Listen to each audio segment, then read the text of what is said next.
Oh no, boys and girls. Against my better judgment, I'm going live today. And Oh no. oh my goodness, I always have that thing on. Anyway, let's see. Let's see what happened yesterday. The Standing for Truth had a debate with Ron Garrett and Bill Morgan on his channel, which was, if you listen to the Ron Garrett part, very, very interesting. He presented a justification for atheism and evolution and a few other things. And the man knows philosophy of science, and that debate is worth watching. I kind of had a fast forward through Bill Morgan's section. I didn't have time for him. I'm not really sure what the return would be to listen to Bill Morgan. He kind of says the same thing over and over again, so not too much there. But so we had that debate, and let's see. Yes. Okay. So yesterday, Otangelo had a couple of comebacks to my weather report, and John Maddox and a few others got on it. I think Tony never really has anything to say. John said some interesting things, and we covered a little bit of this on Saturday Night at the Atheist. But one of the really interesting things that I keep noticing about John is he talks about me the same way that I talk about him. And I'm trying to open my mind up a little bit to listen for something that I can grab a hold of in John's critique of me or of evolution that I can push back on. So I am trying, Otangelo, to find something and kind of take this to a higher level, particularly with John Maddox, in spite of the fact that it has been hilarious. And it will keep being hilarious because, as I pointed out on Saturday Night at the Atheist in our night shows, we are going to be a less calm, less scientific kind of channel and shoot for just a little more, entertainment. Yes, the butterflies. Anyway, the butterfly flapping its wings. So I was in the middle of a chat with, I posted the video for Saturday Night at the Atheist, which has a highly controversial, apparently, drawing from Nathan Hart depicting Smokey being held by Nicholas and nurtured by Nicholas, and me being the angry stepdad saying, "Shut that baby the fuck up." It's like I think the idea was that earlier in the week we talked about Smokey's mommy and daddy problems, that we were going to focus more on that. But tell you the truth, after listening to streams, I admit I listen to streams for sound bites that are funny, like Gavin telling Shadow Dancer, "Be still, woman." I mean, so we clip these sound bites and we try to be entertaining for our Saturday Night at the Atheist. So I have to listen to the streams. Well, in the process of listening to that shitstorm that has started, and I think the shitstorm was started by Smokey. I think all of you guys, praise all of you, are pretty much victims to some of the people you are hanging around with. And I'm going to point out, I guess I won't name all the names, but you have some bad players in your channel. And they're just, you'll notice, God, just go look at your shit, examine your stuff. You are hanging out with some people that are disruptive influences, and they're making you Christians look kind of sad to us. I got a little bit sick of it during the week, so we decided really, Saturday Night at the Atheist was not going to be so much about that. We'll just do our sound bites and anyway, so we had this like video that came out, and Otangelo got angry with me and asked me not to do it. And bless you, Otangelo. I have an idea about what might be entertaining for our late night broadcasts, and part of it is we're going to poke fun at you guys. So we're going to make it fun. Nothing personal intended. And God, Otangelo, I know you are trying to make peace in this community. Do not take it upon yourself. Do not let it hurt you. Do not let it flash back on you, because if you try to make peace with them, they're going to come back at you. So just, let's you and I just leave that be for now.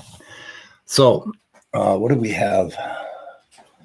Let's see. So the stuff with Otangelo and John, he was talking about how and I think Tony too, all they got is a story or a fantasy. And I kind of picked that out. That's sort of a criticism that all we have is a story. Well, when you look at science in such a way as we are going to try to figure out what happened in geology, like how the continents broke up and formed and broke up and formed again, plate tectonics, it's going to be a story, but it's a story that's backed up with tremendous detail. And if you drill down into the papers, into the textbooks, into the science, you'll find that the story becomes richer and richer and deeper. And I'm not gonna, why should we apologize for it being a story or a fantasy? But when you think about it, when you guys say all we have is a story or a fantasy, are you fucking kidding me? Read Genesis. Go to a Sunday school and listen to what they teach kids about Noah's Ark and all that crap. And you're telling us, your criticism of us is that we have a story or a fantasy? Are you serious? I mean, oh my God, it's like, what is that thing about casting the first stone? I mean, take a look at your own story and your own fantasy. I mean, you actually derive your science. And I think Ron Garrett, I caught a part where he pointed that out to Bill Morgan, that he asked him a question. He says, why do you think the Earth is 6,000 years old? And the answer was kind of interesting. And the reason is that you guys went to your storybook, your fantasy, and you added up the begats. That's how this 6,000 years shit came up. That's like, Jesus. Oh, I'm not paying attention to chat, guys, this morning. There's just too much going on. Let's see.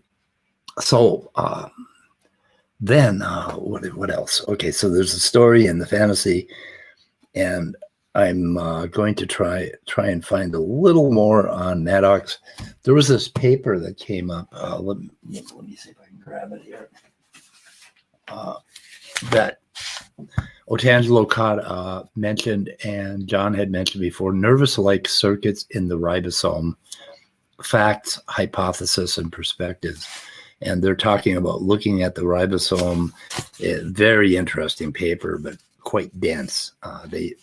They've looked at the possibility of understanding the ribosome and other protein and enzyme interactions as nervous system-like models. So basically they're using the nervous system as a model. And one of the things that they say is they have unique features not found in conventional computer-based neural circuits. And that would be that molecules are kind of stochastic and there's heat and they bump together. Not exactly like a neural circuit, but then they go on and they find out where it does have aspects of a neural circuit. There's all this communication within the ribosome. And the upshot of the article is they're looking at how the ribosome evolved.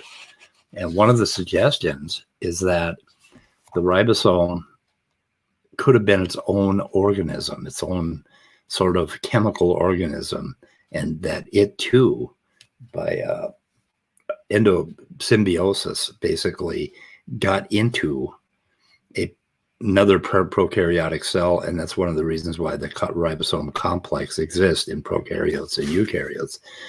And so there's a lot in this paper, and I will try to get to it. But we're going to be working on abiogenesis a little bit heavily this month with Demeter, and have a lot of other papers to read based on that, and we'll be getting to that. But let's see. So then I woke up this morning, and now I want to preface this. Smokey and I had an exchange that when we first had our falling out, where he warned me Obi-Wan style not to do a video. And that's how our whole fight started, right? And I told him at that point that emails from now on between you and I are going to be public, because he was starting to threaten me. And when people threaten me, your fucking email is going to become public. Okay, I have a copy of it, and I don't mind showing it. So anyway, I woke up to this bullshit. You know, we did Saturday Night at the Atheist, and I don't even think we mentioned, what's his name? Smokey. Okay, Smokey saying. I keep forgetting his name because he is so fucking irrelevant. I woke up to this. Very interesting. Let me see. Where is it? Okay. Are you actually kidding me? And I'm like, okay, what the fuck is this about, Smokey? And I feel, okay, you're mad about the drawing. I can see that. But then he says, you leverage your sponsorship for victim status. Now, what the fuck does that mean? What victim status have I ever leveraged? I mean, he's got, like, when I say I'm old, subscribe, I'm going to die soon, or I make jokes about my age or my mental health or my drug addiction or whatever. You know what, fuckers? I am almost 70 years old, but I have a heart, that kind of functions like they told me a 40-year-old. And in spite of what I've done to my body, I have no cancers. I have some blood sugar problems, but that's only because I eat like an asshole, because I can't stay away from the fried rice. But I have no health problems. I have a little glaucoma. I'm always using eye drops. It's my eyes are always red because I have like 4 fucking eye drops. But I mean, I work out. I lift weights. I can lift fucking 60-pound bags of raccoon food into my trunk, and occasionally shit falls apart. I'm a little bit overweight, but I'm going to be around for a while. I have no fucking victim status, and I don't know what the hell you're talking about. Anyway. Oh my God, you people fucking understand when somebody is doing satire or humor, which is what this drawing was about, was humor. Anyway, okay, victim status on the stream so that you can go on full attack with me. Full attack with you, irrelevant saint. I don't even think we mentioned you last night. Correct me if I'm wrong, guys. Was that stream about Smokey? I think not. Wow. Okay. You are that much garbage. He loves that word. And you think I won't point this out? Oh my God, Smokey, are you going to point out that I'm garbage? Well, that would be devastating to me. Please, Smokey, don't call me a trash clown. Don't call me garbage. It will just destroy my entire life. It will wreck my YouTube channel. I will have to take it down and erase everything. Fuck, please, Smokey. Anyway, you are really an extra special type of brain-baked stupid. Okay, there again, he's referring to my, drug addiction in my past. You think the recent drama is good for you guys? Yeah, well, actually, fuck, you have made us atheists look like we have the higher ground, to tell you the truth. We're not fighting with each other and going over our atheist passages and like finding arcane little interpretations and translations and saying, God, the rage, my God, he just got it all wrong. He got atheism wrong. We are going to have to roast him. He is a trash clown because he misunderstood our reading of Sam Harris or some fucking thing. No, we're not doing that. You guys made us look good. I'm sorry, you did. You think this recent? Okay, I have separated from the community. Aha. A clue. No more brotherhood to hold me back and hold me in judgment. So, I mean, what we're going to see in the next weeks is Smokey Unleashed. What the hell how is that going to be different? What is he going to have? Fucking actual demons behind him, fucking, blowing smoke and steam and flames. And like, I don't know what he could do, that would be unleashed. More than what he has already fucking done to this poor community. I don't know. I have been liberated. This is an Obi-Wan post-Vader moment here, dude. And this is not a positive thing for little old Speed of Sound is going to die soon. It is on now, you stupid tweaked out degenerate. So apparently we aren't done with Smokey. I mean, I kind of wanted to be done with this whole bullshit. I kind of wanted to move on to Abiogenesis and Otangelo, but looks like that ain't happening. Okay, flying. Okay, this is an old email. Oh my God. Oh shit. Did I just give his fucking email? Shit. What are we gonna do about that?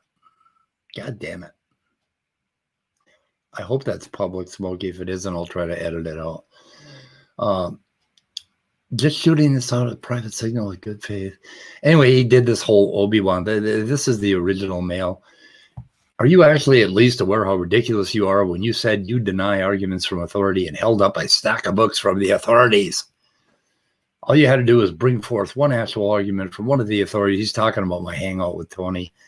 And God, is there anyone out there? Do I need to explain that hangout with Tony to anybody in detail about how stupid it all was and how I tried to bring forth two really good arguments and I was shut down with insults and bullshit and held up my stack of books, which, you know, yeah, there are 12 books out there in abiogenesis that everybody should read if you don't believe in it.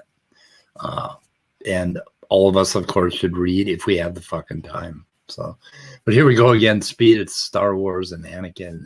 You are facing me, Obi-Wan. He thinks he's Obi-Wan, which I want to get to be Obi-Wan. I mean, fuck. Who said Smokey gets to be Obi-Wan? And I got to be the other guy.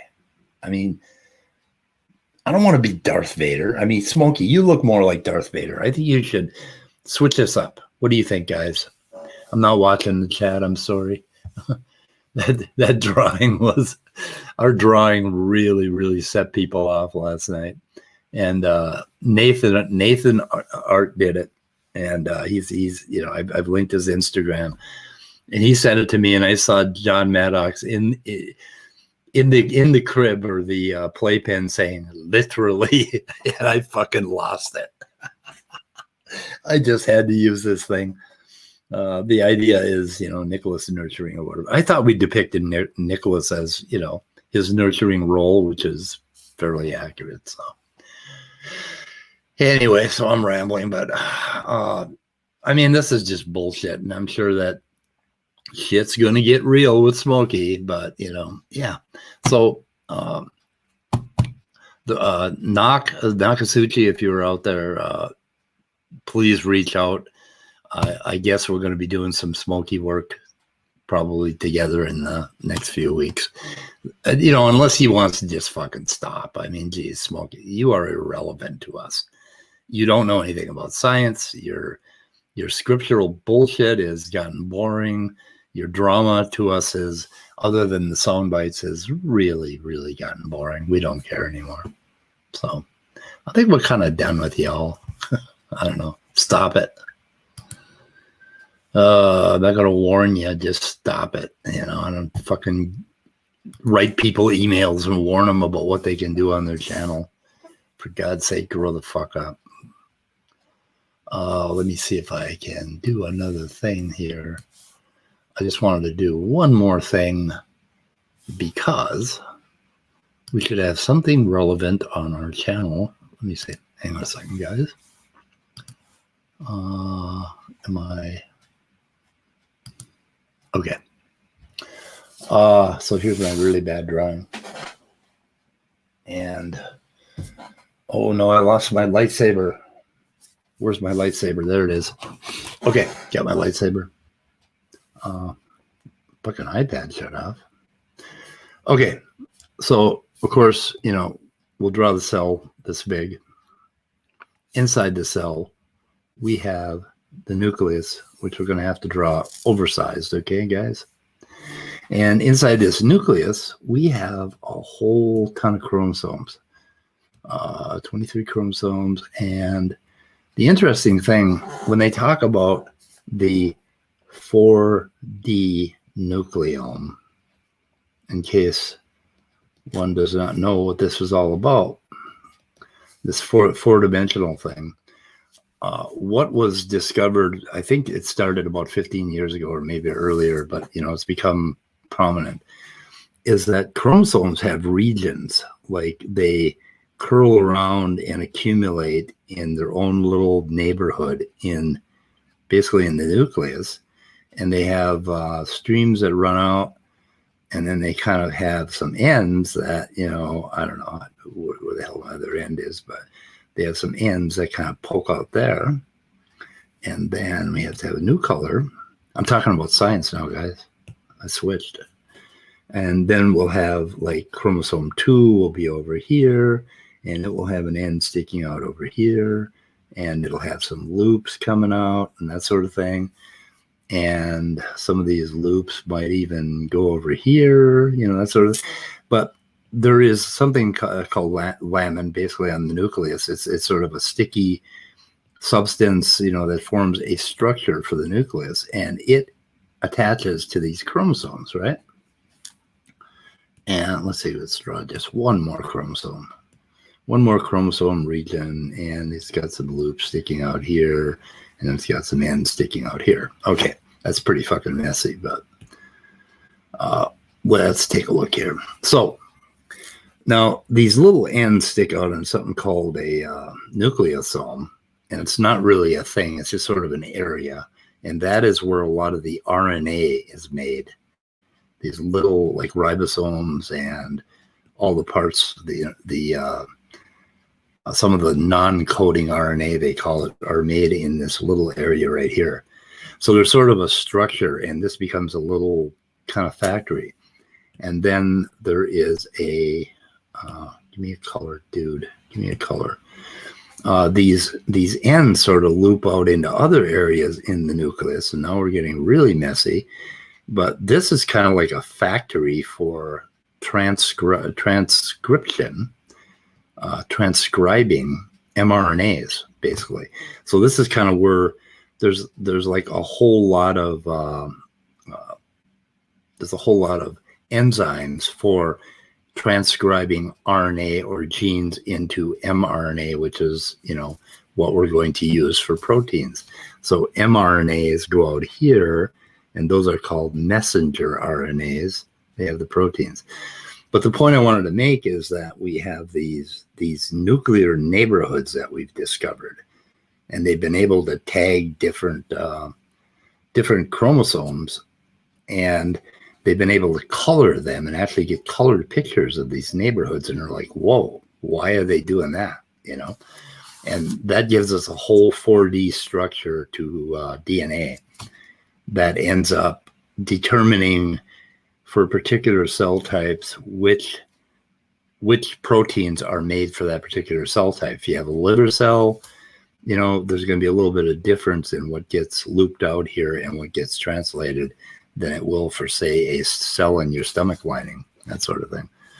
So this is, and the 4D Nucleome project is associated with ENCODE, and they're working on that. So the takeaway here is that chromosomes have these regions, and when they talk about 4D Nucleome, they are talking about the way DNA unwinds and it's sort of its three-dimensional structure, and how that affects proteins, which would be your fourth or temporal dimension.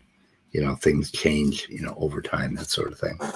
So anyway, that's the bit of science for today's weather report. Let's see. Hang on a second here. When it comes to that speed, I would have to be. Let's see. Okay, I can send you a link, Lori, and I will go. I'm going to end the broadcast, and we could talk that way. Would that work? Let's see. Anyway, I think I've covered everything that I wanted to cover this morning.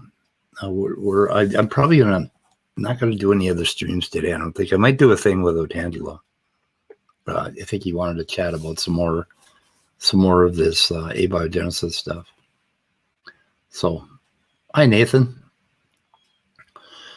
So let's see. I am going to close this. I'm going to end the broadcast, and then I'm going to send out an invite to a couple of you to stop in. Okay, we'll do that. I think I've gone about as far as I can. I hope this. Please let me know if there's anything in comments. If there's anything you don't understand about this, these chromosome neighborhoods. I thought I'd throw a little science in just to fucking counterbalance the drama. And there we go. I'm going to end the broadcast.